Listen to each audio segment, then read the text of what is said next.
Ukraine's accession to the European Union would be the most significant security guarantee for its future. European Council President Antonio Costa stated this during his visit to Kyiv on the third anniversary of the full-scale war. Ukrainian President Volodymyr Zelensky also emphasized that if Ukraine becomes a member of both the EU and NATO, it could prevent Russia from launching another attack in the future.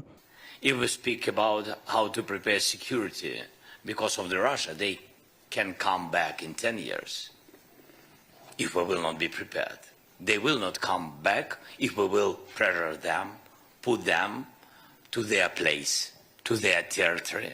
And if Ukraine will be in EU and in NATO in closest years, of course it will help us very much. European Commission President Ursula von der Leyen believes Ukraine could become an EU member within the next 5 years if it continues its reforms. I would even say Ukraine merit-based process, if they continue at that speed and at that quality, perhaps they could be earlier than 2030. So thank you very much for giving the impulse. And let's work hard on all sides really to keep the momentum up. The European Commission has stated that negotiations on Ukraine's accession to the EU could open in 3 clusters before Poland's EU presidency ends in June. These clusters include first, fundamentals, second, internal market, and 6, international relations. However, several steps still need to be taken before all 6 clusters can be opened. We want to move forward with the enlargement process for Ukraine to open as many as possible, but preferably all clusters in the negotiations with Ukraine on membership, and also to make use of all of the frozen Russian assets to really make Russia pay for the damage that they have caused in Ukraine. This is what I'm primarily looking forward to discussing today. Minister for the EU of Poland, Adam Slapka, has confirmed that during Poland's EU presidency, negotiations on Ukraine's accession will at least open the fundamentals cluster. However, he acknowledged that opening further clusters could spark debates among EU member states. As a presiding EU country, we are fully committed to supporting Ukraine and advancing the EU enlargement process. That is what we aim to accomplish during Poland's presidency. We are also prepared to open the 6th cluster, but this will be a highly challenging discussion, as there is no unanimous agreement among member states. Adam Slapka, Minister for the EU of Poland, in an interview with Polish media. Deputy Prime Minister for European and Euro-Atlantic Integration, Minister of Justice of Ukraine, Olga Stefanishina, announced that Ukraine, together with Poland and Denmark, both of which will hold the EU presidency in 2025, has developed a roadmap for opening accession negotiation chapters. Kyiv aims to open the first negotiation cluster with the EU as early as April, with plans to open all remaining clusters by the end of 2025, Stefanishina previously explained. She also noted that Poland's EU presidency has proposed starting negotiations on foreign and security policy, including trade policy. If the first cluster is the soul of our future membership, the internal market is its body. You can aspire to the EU with your soul, but you can't reach it on your feet. That's why the first and second clusters are crucial for us. Olga Stefanishina, Deputy Prime Minister for European and Euro-Atlantic Integration, Minister of Justice of Ukraine, from a speech at the accession of Ukraine to the EU conference. Previously, President Volodymyr Zelensky stated that Ukraine aims to open at least 2 negotiation clusters in 2025. However, the ultimate goal remains to open all 6 clusters, he emphasized. EU accession negotiations for new member states are divided into 35 chapters grouped into 6 clusters. Reported by Katerina Bastun, KD, UATV News.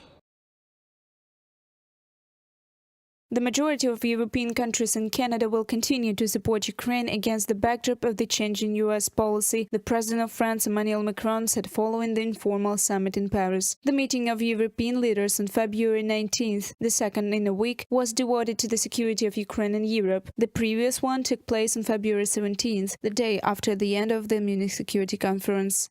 We stand with Ukraine and will take full responsibility to ensure peace and security in Europe. This is the fundamental interest of France, and I am its guarantor, Emmanuel Macron, President of France, on X social network. The President of France also noted the main, according to Kyiv's partners, principles of peaceful settlement. First, Ukraine must take an active part in the peace processes, and its rights must be not violated. Second, the peace must be long-lasting and accompanied by reliable security guarantees.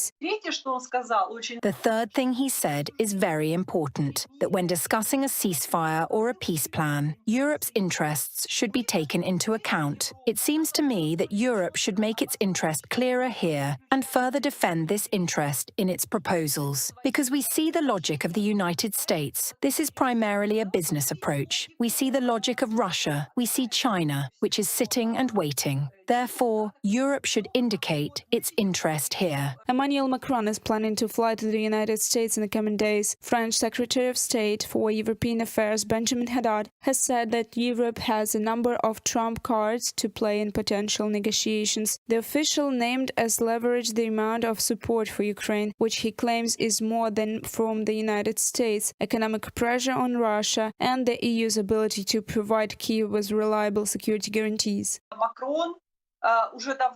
Macron has been showing such initiative for a long time, with a view to preventing certain problems, being bolder in certain initiatives, first of all, in the field of security. France is a nuclear state, as is United Kingdom, so these two countries and their leaders can talk about security and propose bolder solutions. Prime Minister of United Kingdom Keir Starmer is also preparing to visit Washington. According to The Telegraph, he will call on the President of US, Donald Trump, to keep American fighters and missiles in Europe on standby in case Russia violates the terms of any potential peace. In addition, Starmer is likely to bring to the United States the strategy of deploying European troops in Ukraine.